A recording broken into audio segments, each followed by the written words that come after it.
Hey guys, Training Dummy here, back with another video. This one is going to be pretty straightforward as it's a meta build, but people were asking for the setup, so here we go. I will try to explain the build in a very simple way, how it works and where to get the items, and other stuff to get this build rolling. I am using the Maxrow build guide myself since they've done such a good job this season with the builds, so there isn't really a lot of room for improvement or any change. I got a question for you guys. Do you prefer endgame build showcases to see how the build operates in general? Because usually you have a speed farming character that farms items so you can gear up ults. Like I enjoy using super fast warpath to zoom around echoes, and the racing strike for bossing, since both of them are the same mastery and character for me. I just respec and it's done. Or would you prefer like a build guide when I level a new character, let's say a rogue, from level 1 all the way up without using any farm gear, which is a longer process of course. Do you actually need all that information explained? Because I can do that. Or you are okay with me showcasing a build guide with me speed farming and preparing all the loot for it with my warpath character. Sorry for the longer intro. I just wanted to know what type of build showcases to do in the future. Now let's get into the endgame erasing strike, shall we? I'll have 1000 corruption gameplay in the background while I explain stuff, and you get to see the gameplay yourself. Quick overview of the passive tree. In general, why you see so many people playing Sentinel in Season 2 is because of the rework. You simply get a bunch of resistances and health sorted out thanks to the powerful passive tree. No sense to really deep dive into this, as I think it will get adjusted in future seasons, as it's just simply a numbers game at the moment. But besides the tankiness, the single best passive point for Void Knight is the Void Well. This is where the juice is at. Thanks to this powerful passive point, you have way more mana than ever. Combine that with the type of gear that we're gonna go for, you can have over 1000 mana, making this simple passive point be our mana battery for the build. I quickly want to highlight why we're not taking this node in the end. The increased echo chance is not enough benefit for the downsides. The increase of mana cost and the decrease of attack speed will just be miserable to play around with. It's just not worth to take it. We also need 15 points in the Paladin tree to unlock Symbols of Hope, which we're gonna go over in the skill section right now. So let's do a quick breakdown of the skills. I'm not going to go over every skill node, I'm just going to explain quickly why we are using this or that. So we have 5 skills here. 2 of them you will never manually have to cast, so let's go over them quickly. Why are they even there? Devouring Orb. Remember I talked about Void Well? This is our Void Essence generator. Thanks to Devouring Orb we can activate Void Well and get ton of mana. And we don't have to use this skill because it autocasts. Besides that, it gives a nice global void damage, void resistant shred, but it doesn't do basically any damage on its own because it scales with void spell modifier, which we don't care about. The other spell we never cast is the newly reworked Symbols of Hope. Very powerful skill, probably will see an adjustment in the next season. It grants huge void damage, crit chance, endurance threshold per symbol. Thanks to this point we can have up to 4 symbols all the time.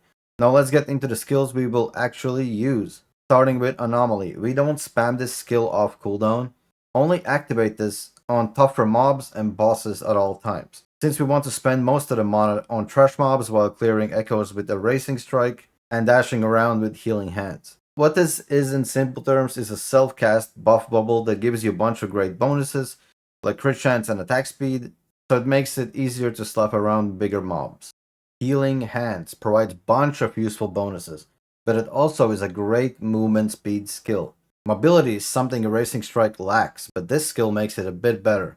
On top of that, it also grants you immunity while moving, thanks to this skill point. So you can dodge the hardest hitting skills in the entire game, making this skill a must-have for you.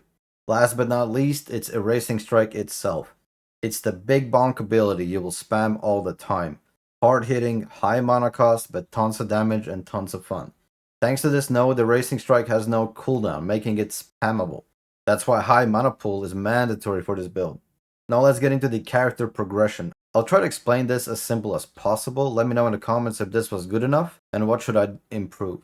When it comes to leveling, do not use this build for your leveling build, you will suffer.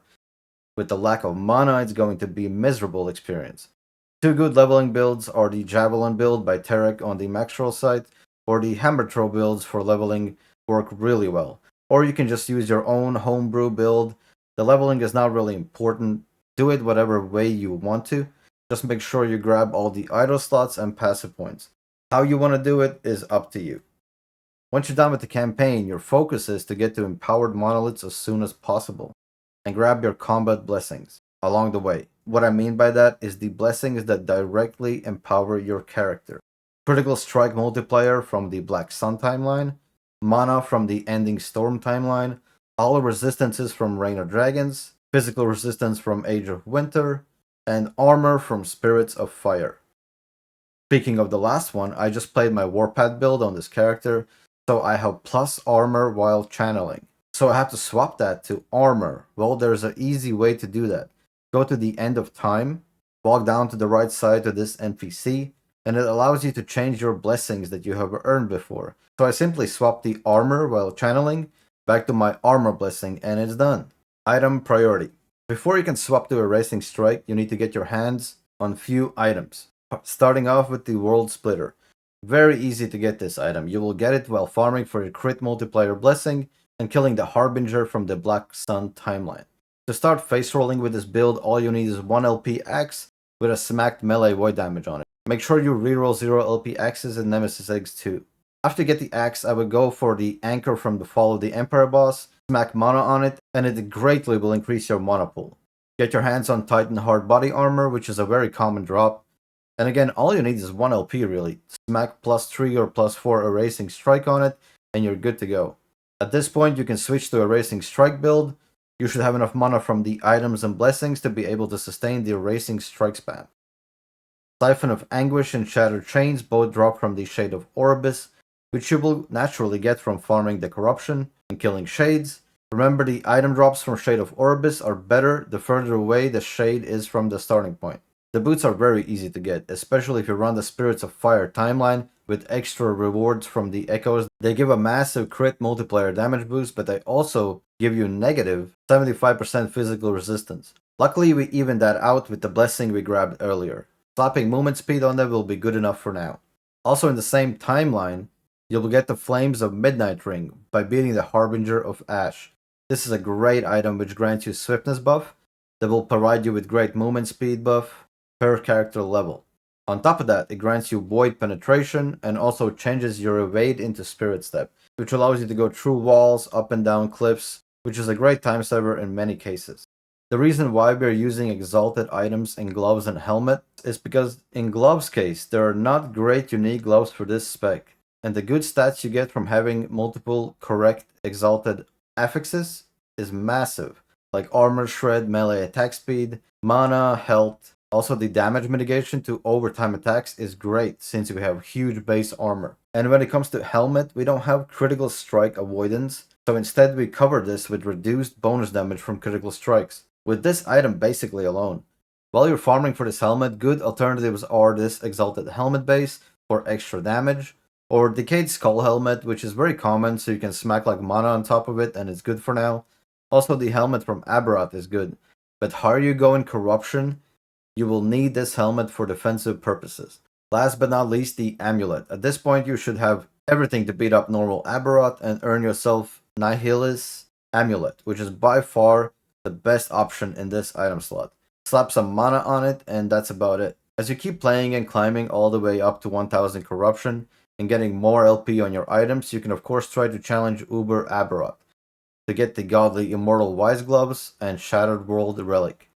When it comes to idols, you want 2 Sentinel Ornate idols for increased melee void damage and echo skill damage.